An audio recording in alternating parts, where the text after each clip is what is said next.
Today we are delighted to have retired judge and law professor Gordon A. Martin, Jr., who will discuss his book, Count Them One by One, Black Mississippians Fighting for the Right to Vote. This is another example of the great work being done by our friends at the University Press of Mississippi. And here to say a few words about Judge Martin and the book is their editor-in-chief, Craig Gill. Thank you. Good afternoon, everyone, and thank you very much for being here today. I will promise to say a few words. First off, as always, we want to thank Chris and everyone here at the Mississippi Department of Archives and History for these events and for allowing us to be part of them. And I'm delighted today to be able to introduce Judge Gordon Martin to you. Judge Martin is from Boston, Massachusetts. He is a retired trial judge and an adjunct professor at, has been for many years, an adjunct professor at the New England School of Law, and has published in all sorts of law reviews and journals and all kinds of places around the country. What we're here to talk about is this book published by the University Press, Count Them One by One, which is available for sale thanks to our good friends from Lemuria. Subtitle, Black Mississippians Fighting for the Right to Vote. Judge Martin was here many years ago and has done a masterful job of putting together a book recounting the events in Forest County, Mississippi, where Theron Lind was the first Southern registrar, and tell me if I'm wrong here, but he was the first Southern registrar to be convicted for contempt of court based on his actions in denying people the right to vote. And Judge Martin and the people that he interviewed and that are profiled in this book all played critical roles in that process. I won't say much more at this point so that he can, but I will say two other small things. One, to give you a sense of this book, if you go and look up some reviews online, you'll see words like wonderful and masterful and gripping and suspenseful. So this is a book that I heartily recommend because you're going to enjoy reading it. It's simply a good book. And then last item I'll mention is that we are pleased to say that Judge Martin was the first University Press of Mississippi author to make an appearance on the Good Morning America show. So we are reaching the nation and the world, and he's helping us do that, and we appreciate it. So, Judge Gordon Martin.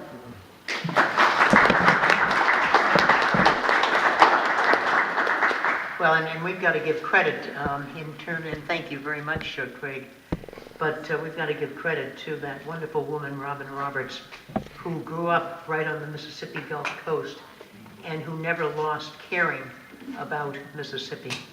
And I knew that if Robin saw the book, and I've got to tell you that one of my daughters had been her producer back before she was the host, but when she was the sports person for Good Morning America, and Robin was made certain to get a copy of the book by our daughter, Andrea. I want to comment also on Chris's invitation to you to hear Skip Gates. Skip Gates is a terrific person from Harvard, where Stephanie and I both went to school, and the fact that he's giving the Medgar Rivers, let's assume that I'm a second-tier Medgar Rivers lecture, Chris, because I was with Medgar right on the spot in this driveway when he was murdered by Byron Dill Beckwith. I was right there the week before with Medgar. And people are giving good and proper praise to Dr. King, to Roy Wilkins, to Jim Farmer, Whitney Young, and so forth. But it wasn't the Southern Christian Leadership Conference. It wasn't SNCC that was here in Mississippi functioning on a day-to-day basis. It was the NAACP, the oldest organization for civil rights in the country, and the face of the NAACP, the face that went into Forest County, that met with Medgar Evers, that met with B.F. Bourne, the leaders of the little covert chapter of the NAACP that existed in Forest County. That was Medgar Evers. So I think a few, and I know with the airport is named in part for Medgar. And there's that great exhibit that we had the opportunity to see in the airport. But Medgar remains special. And it was very appropriate that Ray Mabus, as President Obama's Secretary of the Navy, dedicated a ship about 2 years ago in Medgar's memory. Because if we don't remember Medgar Evers, we are not doing our job. And it really ties in with what the philosopher Santayana said: those who cannot remember the past are condemned to repeat it. And this great facility is one that enables those who come here to remember the past. And Stephanie, my wife, who's with us today, and I did research here while working on Count Them One by One. Here were the records of the defendant of the defunct and notorious State Sovereignty Commission. I was number 2-45-1-85-3-1-1 in terms of searching out what records the Sovereignty Commission had compiled about me. And I want to read you a little bit from the book about the Sovereignty Commission. And that's on March 29, 1956, with the support of the new governor, James P. Coleman, the Mississippi State Sovereignty Commission came into existence. On May 16, 1956, the Jackson Daily News reported that the 12 lawyers who constituted the Sovereignty Commission had vowed to employ secret investigators as an official arm of state government who would serve as the eyes and ears in the state's fight against racial integration. What does all that mean? If you were a black person and you wanted to be a teacher, the Sovereignty Commission would check you out. If you just wanted to be a notary public, the State Sovereignty Commission would check you out. And by 1959, the commission had gone into every county in Mississippi, all 82, to determine just where the NAACP chapters were located, and who the Negro agitators might be, and where the potential trouble spots in the state might be. The commission gathered information on civil rights activists, real and imaginary, investigated their meetings, other activities, and made plans to subvert them. And it's an irony that I had to refer to Governor James P. Coleman because he was one of the better people who were white in Mississippi at that time, and was sufficiently considered a moderate so that he was named to the Court of Appeals by President Kennedy. Well, we had litigation ultimately, and that's how all the records of the Sovereignty Commission got here to the Department of History and Archives. And four decades later, Judge Barber, the federal judge handling the case, wrote, "As the secret intelligence arm of the state, the commission engaged in a wide variety of unlawful activity, thereby depriving the plaintiffs of their constitutional rights to free speech and association, to personal privacy, and to lawful search and seizure. Through unlawful investigations, through unintentional actions designed to harass and stigmatize. The avowed intent of the commission and its co-conspirators was to chill or preclude the plaintiffs from speech, from assembly, from association, and from petition to government." Think about that, and think about that having existed in your state at that sad time. Now, the network that captured life in Mississippi in the mid-20th century was CBS. ABC did something useful in terms of Alabama, but basically on the ball here, and day by day, week by week, it was CBS, so that you had the feeling of immediacy from what they did. And while Eyes on the Prize is a great series, it had the benefit of really years and years of footage to pick. But the contemporary footage that I want to show you now is CBS reports. And it's in keeping with the historic importance of documentaries in our country, and particularly the importance during the Second Reconstruction, the period of the Civil Rights Movement. And let's see why Mississippi and the 15th Amendment, that particular CBS reports, shows why the United States needed both the Civil Rights Act of 1964 and the 50th anniversary, which we're celebrating, of the Voting Rights Act of 1965. Chris, we could go ahead with that.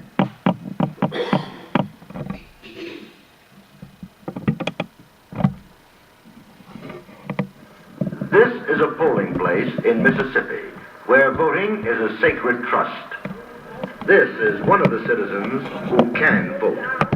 He is John P. Crosswhite, age 70. He lives on a World War I pension, had no formal schooling, taught himself to read and write.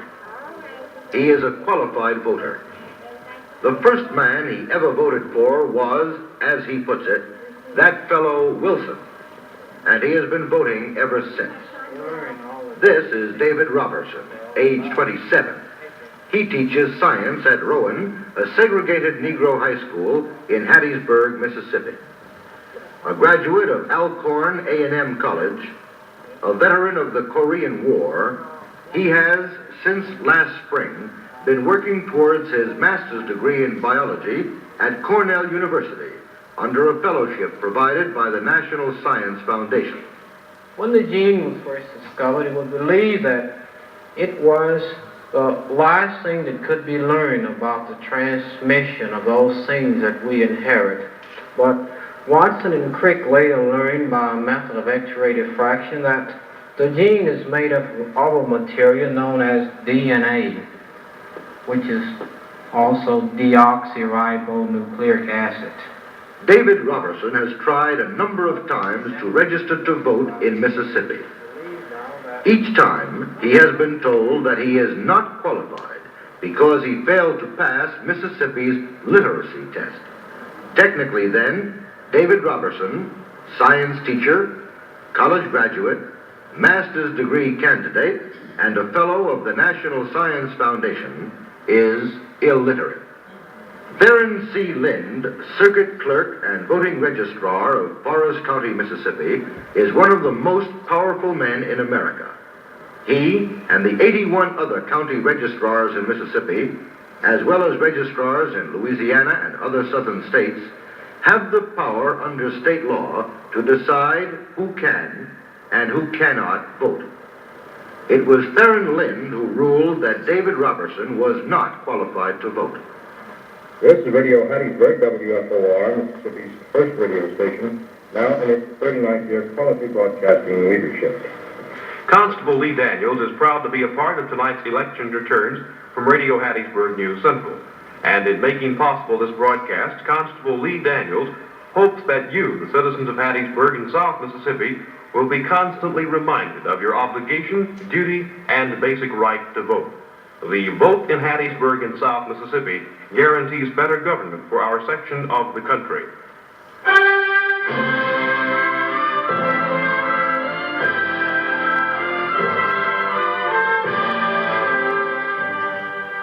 CBS reports Mississippi and the 15th Amendment is brought to you by Maxwell House Coffee.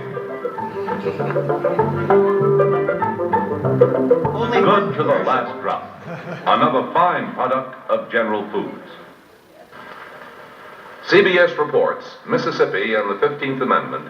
Now, here is CBS News Chief Washington Correspondent David Schoenberg. Good evening. This is the Constitution of the United States of America, here in the National Archives in Washington.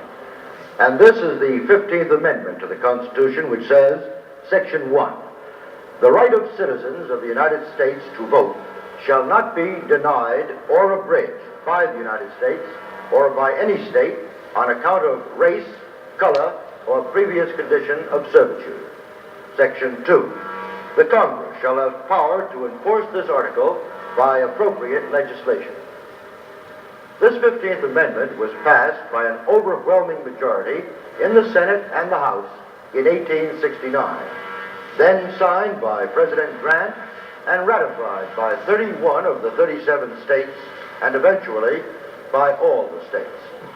The United States Constitution provides for freedom to vote, and this country must permit every man and woman to exercise their franchise, to shoot, as we saw in the case of Mississippi, 2 young people who were involved in an effort to register people, to burn churches as a reprisal. With all of the provisions of the United States Constitution, at least the basic provision of the Constitution guaranteeing freedom of worship, the right to vote is very basic. If we're going to neglect that right, then all of our talk about freedom is hollow, and therefore we shall give every protection that we can to anybody seeking to vote. I hope everybody will register in this country, and I hope they will vote, and if it requires extra legislation and extra force, we shall do that. This is Hattiesburg, Mississippi, county seat of Forest County. It didn't exist until 11 years after the 15th Amendment, but it is perhaps typical of the problem President Kennedy defined. Of the 7,500 Negroes of voting age in Forest County, only 12 of them were adjudged eligible to vote in the 1960 presidential election. If these 12 voted, they represented 0.2% of the adult Negroes in the county. Hattiesburg is the traditional Mississippi town, drenched in magnolia and sweltering summer temperatures. Passenger trains make 4 stops a day. Life and death are totally segregated. Schools, churches, buses, even the cemeteries and the obituary page. This is the home of Mattie Bivens, a college junior, age 22, who lives at 306 Willis Avenue. This is the county courthouse, a mile away. Here, local residents register to vote. For most Americans, registering is a routine act. But as you watch Mattie Bivens travel the mile between her home and this courthouse, you will be watching a young American citizen in the supreme test of her life. If some of the film is not first quality, it is because there are places in Mississippi where a camera is not welcome. I was born in the house where I'm living now. I had planned to go down to register the day before. I was thinking as I walked along the dirt road in front of my house about the dust which would be on my shoes and the scars from the rock. And that if we had enough registered voters, Negro registered voters that is, this wouldn't be a problem at all, because the streets would be paved rather than dirt streets. It was a very hot day. The bus that I got on that morning had many advertisements on the outside. All of these places were places where no Negroes were allowed, white only. I got on the bus, paid my fare, and walked to the back of the bus. The bus ride from the bus stop to the downtown area was about 12 or 15 minutes long. I got off the bus, crossed the street, and went down to the courthouse. As I started up the steps to the courthouse, I was a little afraid. The registrar, Mr. Lynn, was on his way out. I'm small and he's an extra large man. And he said to me that the lady inside will take care of you. My conversation with the lady in the office was strictly businesslike. I told her my purpose for being there, and she gave me the application to fill out.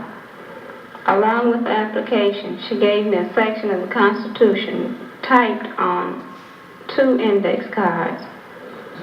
She told me that once I began filling out the application, she could not answer any questions concerning it. Once I began filling out the form, I wasn't afraid anymore. I felt more self-confident. I was in the office 20 or 30 minutes because the section of the Constitution which I was given was so long. The Mississippi Constitution dates from 1890, the oldest state constitution still in effect. The state-published book that contains the Constitution is 242 pages long.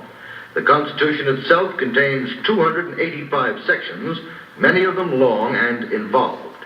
Mattie Bivens was given to copy and to interpret Section 89.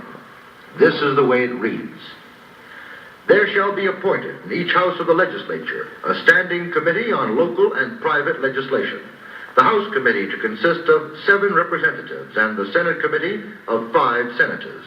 No local or private bill shall be passed by either house until it shall have been referred to said committee thereof, and shall have been reported back with a recommendation in writing that it do pass, stating affirmatively the reasons therefore, and why the end to be accomplished should not be reached by a general law or by a proceeding in court. Or, if the recommendation of the committee be that the bill do not pass, then it shall not pass the House to which it is so reported, unless it be voted for by a majority of all members elected thereto.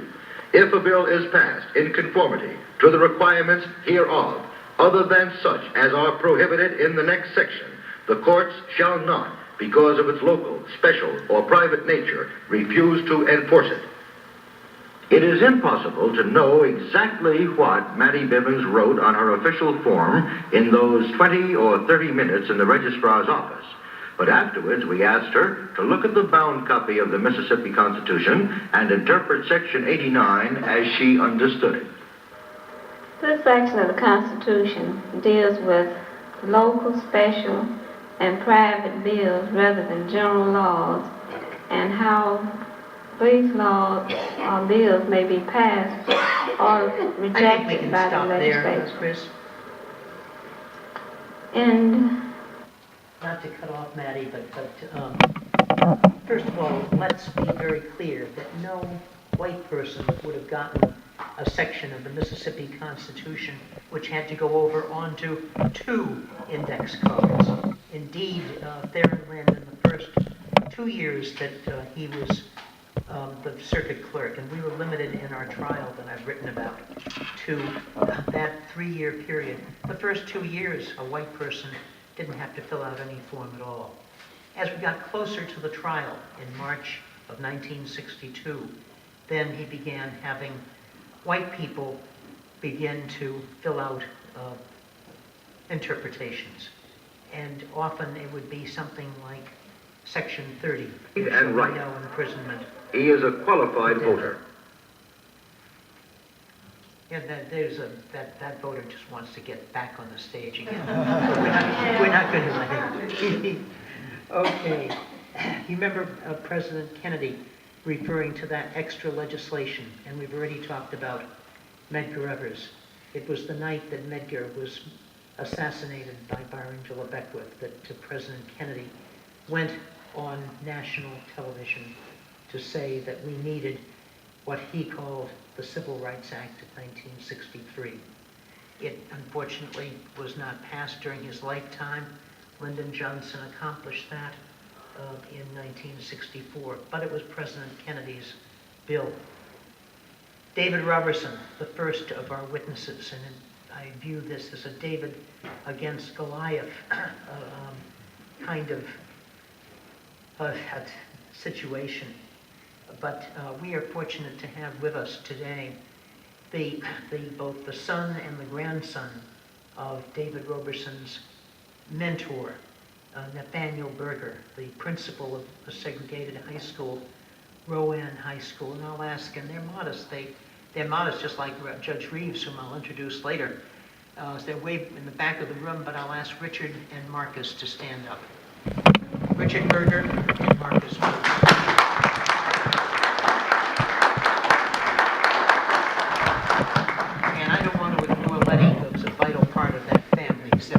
Letty Berger as well.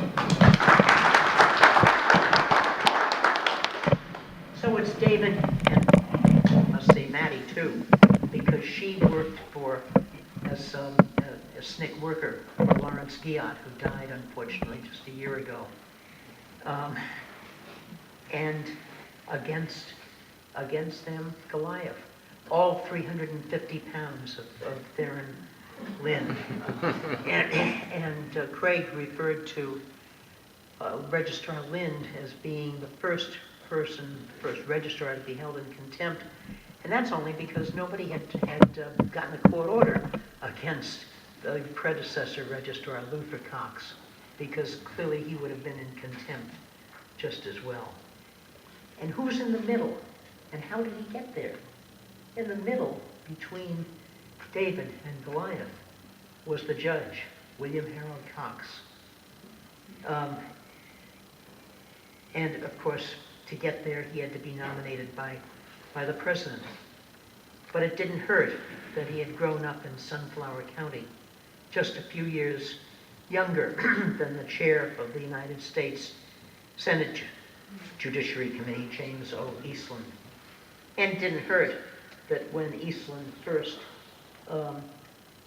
ran, Judge Cox was said to have told him that he'd gone through with his wife all their finances and they were keeping what they needed to live on, but the rest was all Senator Eastland's for the campaign. And it didn't hurt that there were 73 vacant federal judgeships when John F. Kennedy took office, and that Eastland told both the president and his old friend, one seat removed in the Senate chamber, President Kennedy, and the president's brother, the new Attorney General of the United States, that not one nominee would move out of the committee until William Harold Cox was confirmed as the new judge of the Southern District of Mississippi. Now, Bobby Kennedy still had misgivings about, he knew he had to, because they couldn't just have a bottleneck. One of the judgeships that they wanted to fill would be filled by Thurgood Marshall in the Second Circuit, and that would lead to his moving to the Supreme Court during the Johnson administration. But he asked that Judge Cox come up to his office in Washington. And here's what he said about that. I said, the great reservation that I had, and this is Robert Kennedy speaking, was whether he'd enforce the law and whether Judge Cox would live up to the Constitution and the laws and the interpretation of the Constitution by the Supreme Court. He assured me that he would. He was really, I think, the only judge whom I ever had that kind of conversation with. He was very gracious. He said there wouldn't be any problem about that he felt that he could accomplish a great deal, and that this would not be a problem for him. Well, they heard each other, but never was there a greater absence of understanding. And how do you interpret that conversation? It was interpreted by the great appellate judge, Elbert Tuttle, whom President Eisenhower named to the Fifth Circuit.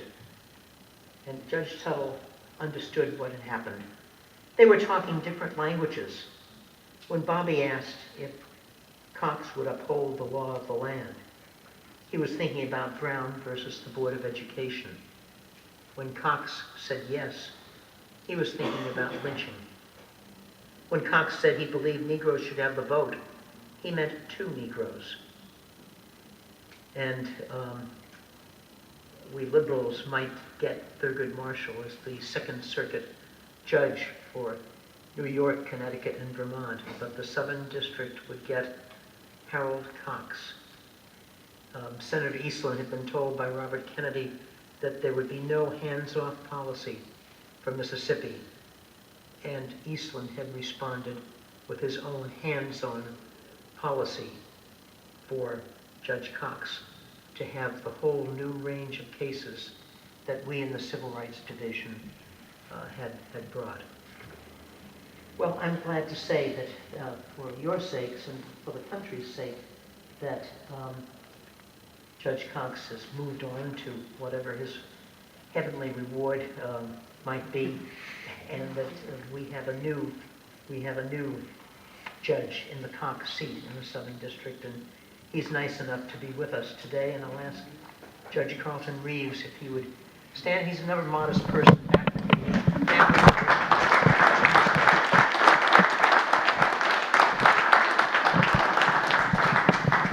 And he had been in the United States Attorney's Office here in Mississippi and had made the kind of friendships, really, that you make if you're a good person that works hard and cares about your job. And two of them sent him a copy of Count Them One by One when it was published in hardcover. And this is what they wrote. Those who fought the good fight before you now smile down upon you with great pride. Never forget them. Those of us in the civil rights community salute you. Few advocates dare to dream of the outstanding career you have already had, or the legal pinnacle that you have now achieved. You have kept your eyes on the prize and are destined for a brilliant judicial career, and he's already fulfilling that career. And Judge Reeves has been nice enough to do the afterword for the paperback edition of Count Them One by One. Now, I mentioned Mr. Berger being the mentor of David Roberson, but he was one of those 12 that got to register to vote, and Mrs. Berger did not, and we had to bring a criminal prosecution. Theirs was a romance on the campus of Alcorn A&M. We had to bring a criminal prosecution initially for Addie Berger to have the opportunity, but an all-white jury would not convict, and what we needed was a civil proceeding, and that emerged first in the 1957 Civil Rights Act, and 1960 as a lesser BRAC Act, and then the big acts, first 64, which gave black people right to equal employment and to places to stay, because all of us in the Civil Rights Division initially in the trial in the field were white. There wasn't a place except a federal facility that a black lawyer could stay in. So the 64 Act was important, but we needed more. We needed something to move away from the state control that existed. I'm going to ask that Chris show you one more little video, again from CBS Reports, for the Reverend Wayne Kelly Pittman.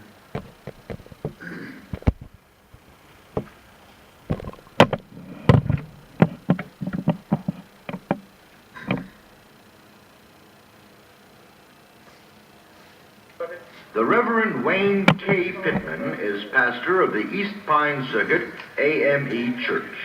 Since 1954, he has tried repeatedly to register to vote in Hattiesburg, where he has lived all his life. Why do you want to vote? Well, I believe that voting is a prerequisite to first-class citizenship. And then it has a lot to do with the consciousness of a person being an American in its entirety. And then I believe that if I become a qualified voter along with other Negroes here in Mississippi, that we will be able to speak and get certain things that we feel that we are entitled to. But a voteless person is a hopeless person. We have nothing to do with their entering office. We have nothing to do with their tenure of office. They feel and know that they're not obligated to us. And then again, it makes you feel that what the civil government represents for all of its people will include you too. But if we are taught one thing in our classrooms and then experience different things on our street, we wonder who is right and who is wrong. It's confusing. I've heard it said in the Deep South that if Negroes are permitted to vote, they will take over the government. What do you answer when people say things like that? I don't believe the Negro is that strong, and I definitely know that our government is not that weak. After 5 literacy tests, all graded unsatisfactory, Reverend Pittman finally made it this summer. This came after Registrar Lind had been ordered by a federal court judge to review a handful of Negro applicants who had testified in a Justice Department shooting. Reverend Pittman thus became one of fewer than 30 qualified Negro voters in all of Far. You just think about the initial portion that we saw, where there were 12 out of a possible 7,500 adult Negroes who were registered to vote. That was in March of '62. The contempt trial, and this is filmed and Reverend Pittman and Registrar Lind were both on their way to the contempt trial, but we're up to 30. So that meant that we had accomplished all, despite having the court order that I'll talk about in a sec. It was issued not by Judge Cox, but by the Fifth Circuit, the appellate court. Despite that, that we had registered 18 African Americans. If we had to go to get into that group of 7,500, and it took 6 months for 18, we still would have been fighting for decades to get the right to vote available for African Americans. Judge Cox was not happy about the Civil Rights Division. I'll just read you a portion of a memorandum that he sent to my boss, John Doerr. I was not the least impressed with your impudence in reciting the chronology of the case before me, with which I am completely familiar. If you need to build such transcripts for your boss man, you had better do that by inter-office memoranda, because I am not favorably impressed with you or your tactics in undertaking to push one of your cases before me. I spend most of my time in fooling with lousy cases brought before me by your Civil Rights Division, and I do not intend to turn my docket over to your department for your political advancement.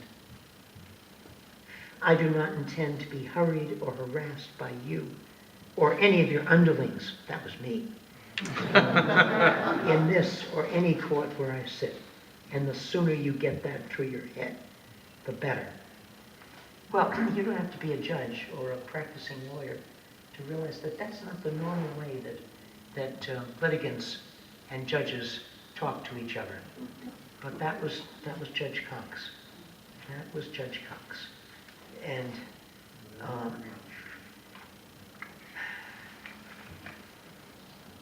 we had, so why have we come to Hattiesburg? We had Mrs. Berger, we had Jesse Stiegel, who became a principal of an elementary school right here in Jackson. We had workers, other teachers from the great master's degree holding teachers from the great schools of the North, Cornell, Columbia, West Virginia, Oregon State, the University of Wisconsin. They were all available to us, but we didn't have to have just teachers because we had the workers from the Hercules Powder Company. We had the community leaders, Vernon Damer, who would be murdered by the White Knights of the Klan, particularly organized by Sam Bowers, the Imperial Wizard. And it would take decades before Vernon was really vindicated by a very strong state prosecution, the first successful state prosecution of a black man being killed by a white person. We wanted to have 16 white witnesses to match our 16 African American witnesses. So how are we going to get them? We didn't have any records. Judge Cox wouldn't give us the voting records for Forest County. And how we got them was by going to the Hattiesburg Public Library and going through the yearbooks for Hattiesburg High School. And we came up with about 300 names. We were limited to people who had registered with Theron Lind. Those who'd come earlier to Luther Cox, they were not eligible. And the FBI had not set up an office as yet in Mississippi. But the New Orleans office sent a lot of agents in. And we really turned Hattiesburg upside down in a lot of respect, and came up with 16 white people. We weren't looking for converts to racial justice. We simply wanted people who would say the truth, that they walked in and either they were not required to fill out a form and just sign the book, or they got Section 30 or some other short section of the Constitution. The only trouble I ran into in the course of determining that final cut to get the 16th white person was because the FBI had made a mistake and it had two different groups of agents go to talk to one particular 27-year-old, same age I was actually at that time. When I showed up that evening, the third federal presence of the day on this doorstep, the parents were not happy to see me at all. And I had to use all of my northern charm to acquaint them with the fact that I wasn't a villain, just wanted people to tell the truth. And they succumbed and invited me to stay for dinner and also to come back and shoot a bird sometime. Well, I thought it best to decline respectfully, so I didn't do that. We put on our 32 witnesses over a 3-day period, and the Theron Lind's lawyer, the lawyer for the state of Mississippi also, they said, "Judge, they've changed the whole theory of their case. They've changed that theory from discrimination against blacks to saying that we also favored white people." What do you think about that? That didn't seem to us to be that radical a change. But Judge Cox thought it was. So he gave them a continuance, and we had to go off to the Fifth Circuit, to Elbert Tuttle, to John Minor Wisdom, to John Brown, to Richard Reeves. And if we, and the way it works is if you have a panel that includes, a 3-judge panel that includes, and did include 2 of those, then justice was going to be served, because they were people who had sworn to render justice, and unlike Judge Cox, unlike Robert Elliott in Georgia, they did it. They did it. And we were very fortunate to have them right in, of course, as soon as they issued their order, Theron Lind was violating it. So they had to troop off because they hadn't trusted Judge Cox to enter an order consistent with their opinion. And they had to troop off to Little Hattiesburg, a community of about 35,000, and hold a contempt hearing. And at the same time that they were holding their contempt hearing, at the time that this video was taken, they were also having to vacate orders that would have denied James Meredith his entry into Ole Miss, because there was one, it was the Mississippi member of the Fifth Circuit, Ben Cameron, who kept trying to stay that order. But they had to keep any recess of our contempt hearing, they had to vacate it.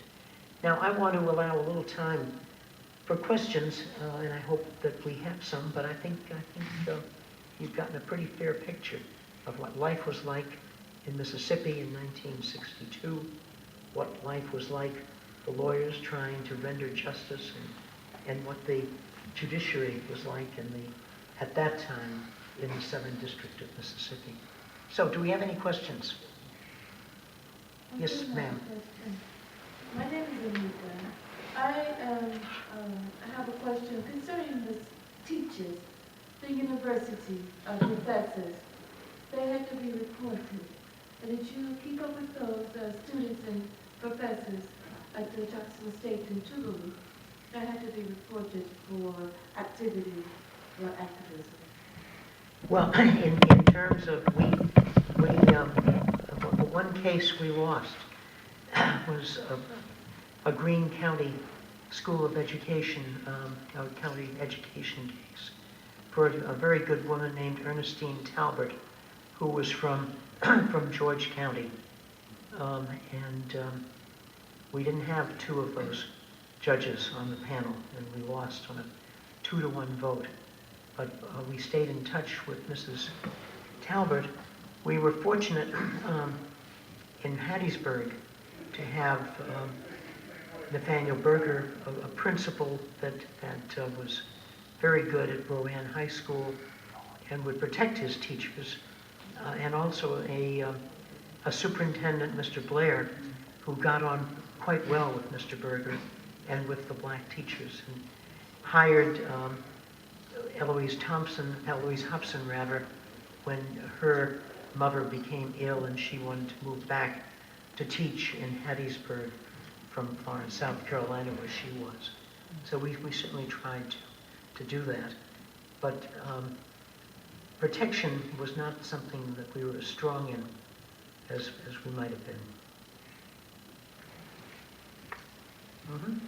Yes. How would you compare the voting rights legislation today, or maybe the voter ID and some of the activities today to that time period?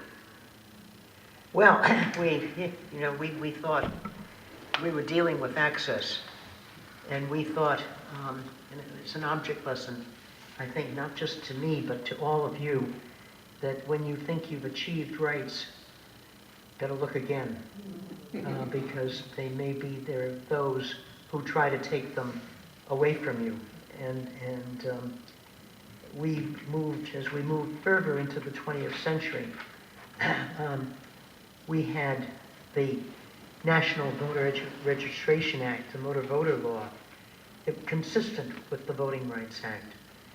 The Voting Rights Act got renewed one time after another, first after 5 years, and ultimately in the early part of this century, getting renewed again in a unanimous Senate vote. But all the while, John Roberts was festering back in the Supreme Court with a small majority, and he had an interesting habit. He sort of warns you when he's going to rule against you.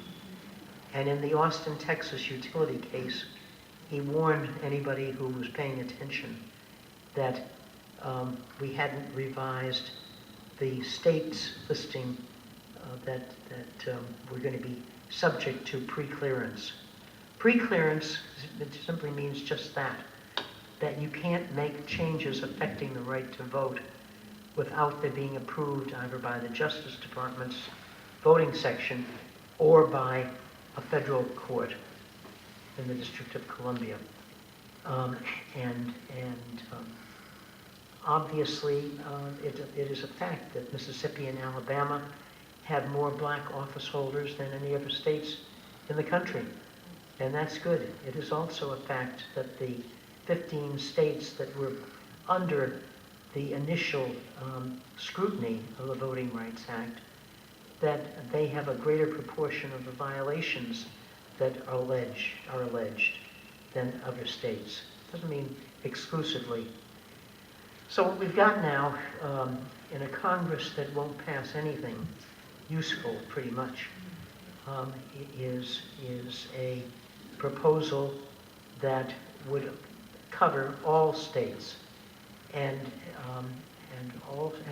have preclearance as to those that have had a certain number of violations within the past few years, both for the state violation and for portions of the state.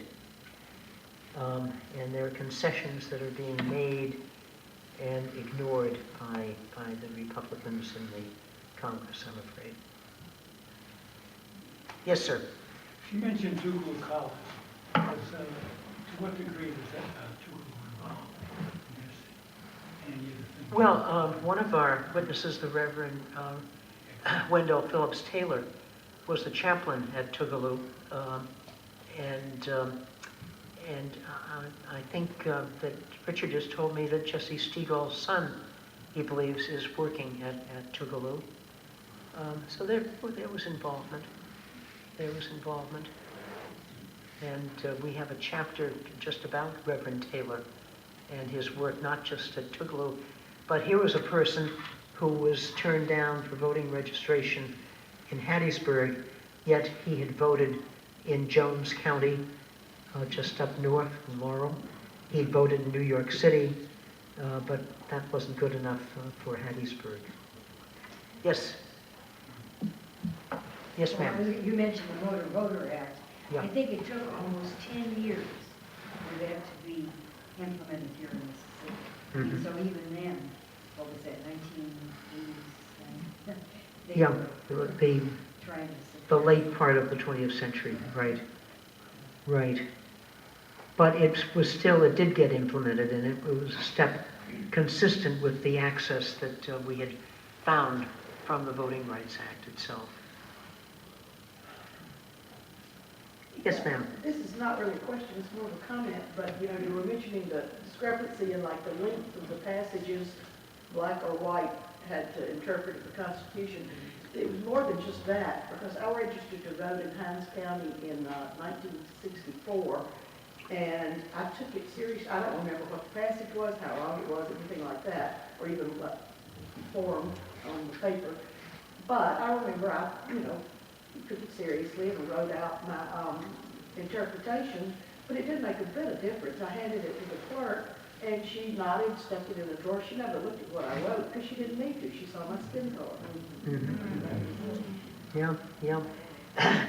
John Doerr was nice enough to come with me when the hardcover was published and speak at the Kennedy Library. And I wrote this book really so that Marcus and Richard knew already. Marcus probably didn't, not when he was young. But I met Reggie Howe's, Reverend Sam Paul's 3-year-old son, 3-year-old grandson, who was that age when Reverend Hall died. And Reggie said to me, I never knew that my father was a hero and my grandfather was a hero. And that was terribly important to me, because it wasn't just Dr. King or the other named leaders. It was anybody who had the courage to go down there to the registrar's office and try to vote. Richard Boyd went 50 times. Others didn't have to go 50 times, but the office was always closing. If you had a job and you were working, you'd get down there and they wouldn't keep the office open for you. It closed up at 5 o'clock sharp. And two of Reggie's classmates at Hattiesburg High School, one white and one black, came to listen to John Doerr and me talk about the book. And when they were leaving, one said to the other, why didn't they tell us? Why didn't anybody tell us what was going on? Well, you can understand that parents, white or black, might not want to have recalled exactly what was going on in this state. But if you don't keep in mind what went on in this state, as that Santayana quote refers to you're going to run the risk of falling back into the ID laws that 34 states put on their legislative calendar in 2011 after the elections of 2010, and cutting back on early voting.